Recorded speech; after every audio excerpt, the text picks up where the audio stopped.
ठीक है, तो अभी मैंने थर्ड नोट में क्या बताया, थर्ड नोट में ये बताया कि अगर तीनों प्लेन्स पैरेलल एंड डिस्टिंक्ट हो जाए तो सिस्टम ऑफ इक्वेशन इनकंसिस्टेंट होगा और उसका कोई सॉल्यूशन नहीं होगा। पैरेलल एंड डिस्टिंक्ट का कंडीशन क्या हो जाएगा, delta is equal to delta 1 is equal to delta 2 is equal to delta 3 is equal to 0। ठीक है, अब सुनो, तुम्हें ना ये डेल्टा 1 डेल्टा 2 डेल्टा 3 कैलकुलेट करने की ज़रूरत नहीं है। तुम सिर्फ क्या कैलकुलेट करोगे, डेल्टा। डेल्टा अगर तुम्हें 0 मिल गया, ठीक है ना, डेल्टा 0 मिल गया, तो अब ये डेल्टा 1 डेल्टा 2 मत कैलकुलेट करो। अब तुम प्लेन पर आ जाओ। अब देखो कि प्लेन के अंदर क्या चल रहा है। अगर तुमने देखा कि तीनों प्लेन्स तो अरे तो पैरेलल हमें मिल गया, तो तुम जैसे ही तीनों प्लेन पैरेलल मिल गया वैसे ही डेल्टा 1 डेल्टा 2 डेल्टा 3 0 के इक्वल होगा and the system is inconsistent and have no solution. तो तुम्हें डेल्टा 1 डेल्टा 2 कैलकुलेट ही नहीं करना है, तुम्हें सिर्फ क्या कैलकुलेट करना है, डेल्टा। ठीक है, ये हमारा थर्ड पॉइंट हो गया। अब आ जाओ फोर्थ पॉइंट पर। फोर्थ पॉइंट में क्या है, if any two of the three planes are parallel, if any of the three planes are parallel and distinct and the third plane is non-parallel to the two parallel planes, then also delta is equal to 0. ठीक है, and at least one of delta 1 delta 2 delta 3 is not 0 and the system is inconsistent and have no solution। मतलब क्या बोला जा रहा है कि अगर any two of the three planes, तीन प्लेन में से कोई भी दो प्लेन पैरेलल हो जाए, देखो तीन प्लेन में से कोई भी दो प्लेन पैरेलल हो जाएगा ना, तो अब चाहे तीसरा प्लेन कुछ भी होता रहे, उस दोनों पैरेलल प्लेन के साथ वो क्या हो जाए, किसी एक प्लेन के साथ कॉन्साइड हो जाए, या वो तीसरा प्लेन दोनों पैरेलल प्लेन के साथ पैरेलल हो जाए, या तीसरा प्लेन दोनों पैरेलल प्लेन के साथ नॉन पैरेलल हो जाए। नॉन पैरेलल होगा तो भी कट करेगा दोनों प्लेन को, चाहे तीसरा प्लेन कैसे भी हो, किसी भी ओरिएंटेशन में हो, सिस्टम तो इनकंसिस्टेंट होगा। बिकॉज जैसे ही दो प्लेन पैरेलल हो गया वैसे ही हमें कोई पॉइंट तीनों प्लेन पर कॉमन नहीं मिलेगा। तो यही बोला जा रहा है। And the third plane is non parallel to the two parallel plane, जो तीसरा प्लेन है वो नॉन पैरेलल हो जाए। मतलब ऐसे तुम देखो, मैं प्लेन को 2D में बना रहा हूँ, पहला प्लेन, दूसरा प्लेन पैरेलल एंड डिस्टिंक्ट, तीसरा प्लेन ऐसे कट कर दे, ये लाइन नहीं, ये प्लेन है, तो भी सिस्टम ऑफ इक्वेशन क्या हो जाएगा, इनकंसिस्टेंट होगा और नो सॉल्यूशन होगा। तो इस केस में क्या होगा, and at least one of then also delta 0 होगा। और इस पर्टिकुलर केस में क्या होगा कि delta 1 delta 2 delta 3 is not 0, कोई भी डेल्टा 1 डेल्टा 2 डेल्टा 3 क्या हो जाएगा, हमारा नॉट 0 हो जाएगा। ठीक है, जो मैंने ये वाला जो सेकेंड पॉइंट बताया ना तुम लोगों को, ये वाला जो क्रैमर्स रूल में तुम लोगों को क्या बताया मैंने, ये जो बताया ना, ये वाला केस हो जाएगा, ये केस हो जाएगा। अगर तुमको डेल्टा 0 मिल जाए और अगर तुम्हें दो प्लेन, तीन प्लेन में से कोई भी दो प्लेन पैरेलल मिल जाए और तीसरा प्लेन अगर नॉन पैरेलल मिला, तो फिर ये केस हो जाएगा, again system of equation is inconsistent and have no solution. तो ये सब तुम्हें डेल्टा 1 डेल्टा 2 डेल्टा 3 जब क्वेश्चन हम सॉल्व करेंगे ना, तो ये सब तुम्हें चेक करने की जरूरत ही नहीं है। सिर्फ तुम्हें क्या चेक करना है कि प्लेन के साथ क्या चल रहा है। समझ रहे हो बात को, ये सब कभी जरूरत नहीं पड़ेगी डेल्टा 1 डेल्टा 2 और डेल्टा 3 कैलकुलेट करने की। बस तुम्हें देखना है कि प्लेन के साथ हो क्या रहा है। अगर तुमने देखा कि दो प्लेन तो पैरेलल मिल गया और तीसरा प्लेन उस दो पैरेलल प्लेन के साथ इंटरसेक्ट कर गया, वैसे ही तुम क्या बोलोगे, system of equation is inconsistent and have no solution. ठीक है, तो यही बोला जा रहा है कि any two of the three plane is parallel and distinct and the third plane is non parallel to the two parallel plane, then also delta 0। और इस केस में क्या होगा कि इस तीन में से कोई एक नॉन 0 हो जाएगा। ठीक है, देख लो, ये को ऐसे केस दिया हुआ है। मान लो कि हमने पहला प्लेन और दूसरा प्लेन को यहाँ पे हमने क्या बोला, let P1 and P2 are parallel, first plane and second plane are parallel and distinct and P3 is not parallel, और P3 नॉट पैरेलल है, तो क्या होगा, A1 upon A2 is equal to B1 upon B2, C1 upon C2 but not equal to D1 upon D2। ये तो पहले दो plane के लिए, बिकॉज वो पैरेलल एंड डिस्टिंक्ट है। तो इस केस में डेल्टा 0 हो जाएगा। कैसे डेल्टा 0 होगा, A1 B1 C1 A2 B2 C2 proportional है, तो R1 एंड R2 क्या हो जाएगा, ये दोनों R1 एंड R2 क्या हो जाएगा, प्रोपोर्शनल हो जाएगा, फर्स्ट रो सेकंड रो, तो डेल्टा 0 हो जाएगा। As R1 and R3 are proportional, तो ये वाला केस हो जाएगा, पहला प्लेन दूसरा प्लेन ऐसे हो गया, ये प्लेन P1 हो गया, ये प्लेन P2 हो गया, और ये जो प्लेन है ना हमारा P3 हो गया। तो इस केस में क्या होगा, कट कर रहा है इसको एक स्ट्रेट लाइन पे, तो इस केस में क्या हो गया, system is inconsistent and have no solution. ठीक है, तो ये हमारा फोर्थ पॉइंट हो गया। अब आ जाओ फिफ्थ पॉइंट पे। फिफ्थ पॉइंट क्या बोल रहा है कि if two planes out of the three planes are coincident, अगर तीन प्लेन में से कोई भी दो प्लेन कोइंसाइड कर जाए and the third plane is parallel to the coincides plane, then also this, ये ज़ीरो होगा। And the system of equation are inconsistent and having no solution.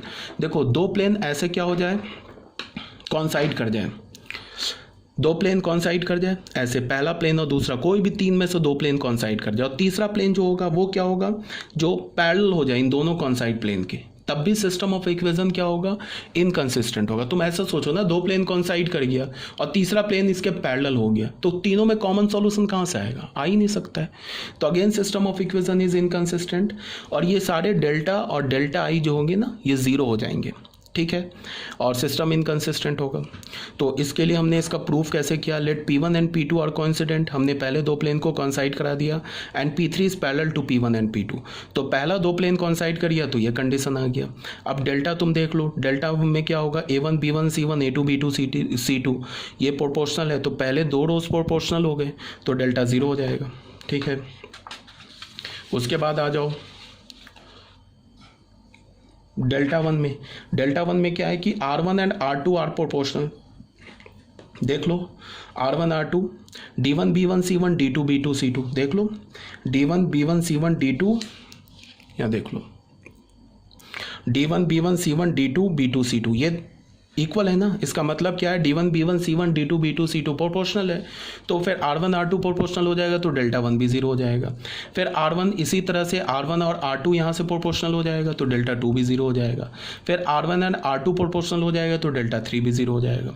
तो हमें क्या मिला कि delta is equal to delta one, ये सारे zero हो गए, and the system of equation is inconsistent and have no solution.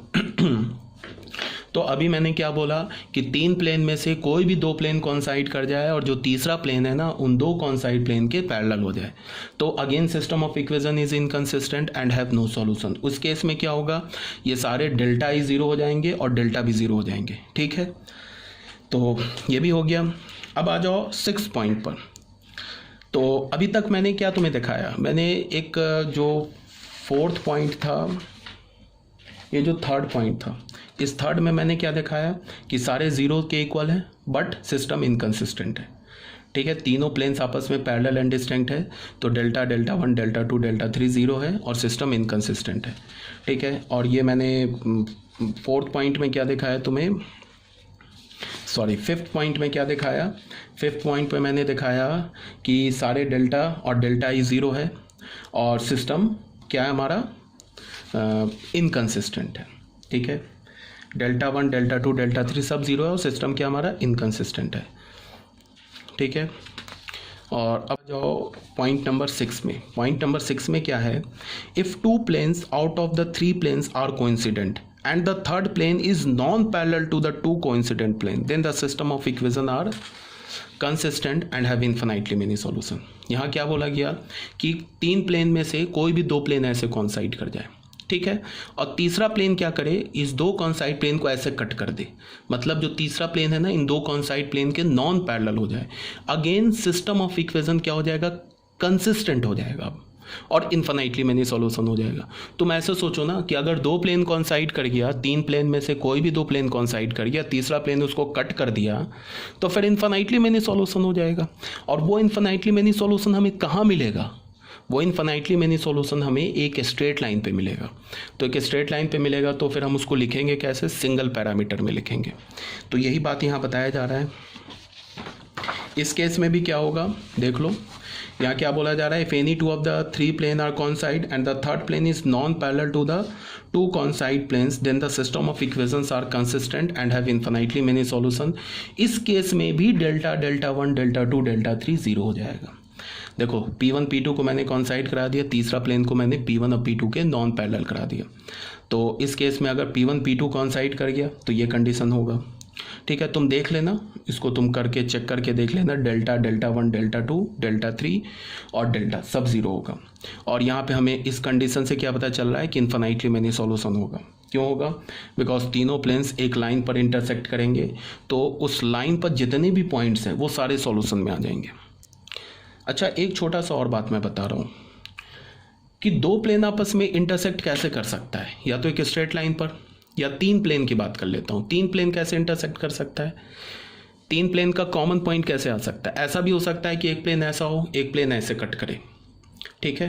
First plane, second plane और थर्ड प्लेन ऐसे कट करे, तो तीनों प्लेन जो होगा ना वो एक पॉइंट पर इंटरसेक्ट करेगा, पहला प्लेन, दूसरा प्लेन और ये तीसरा प्लेन। तो ऐसा भी हो सकता है कि तीनों प्लेन का एक पॉइंट ऑफ इंटरसेक्शन आ जाए, या फिर ऐसा भी हो सकता है कि पहला प्लेन ये दूसरा प्लेन ऐसे कट करे और तीसरा प्लेन इसके लाइन ऑफ इंटरसेक्शन से पास कर जाए। तो उस केस में क्या होगा, तीनों प्लेन्स एक लाइन पर इंटरसेक्ट करेगा।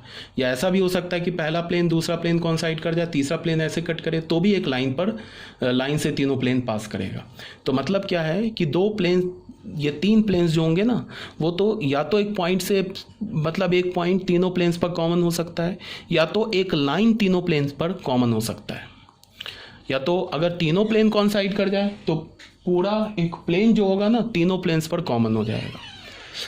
ठीक है, तो तीनों प्लेन्स पे जब एक पॉइंट कॉमन होगा तो वो हमारा कौन सा केस हो जाएगा, यूनिक सॉल्यूशन वाला केस हो जाएगा। जब delta is not equal to 0 बोला मैंने, तो वो यूनिक सॉल्यूशन वाला केस हो जाएगा। जब तीनों प्लेन, मतलब एक प्लेन ऐसे हो, दूसरा प्लेन ऐसे कट करे, तीसरा प्लेन ऐसे कट करे, तो तीनों प्लेन पर एक ही पॉइंट कॉमन आएगा और वो पॉइंट क्या हो जाएगा, तीनों प्लेन्स को सेटिस्फाई करेगा, यूनिक सॉल्यूशन हो जाएगा।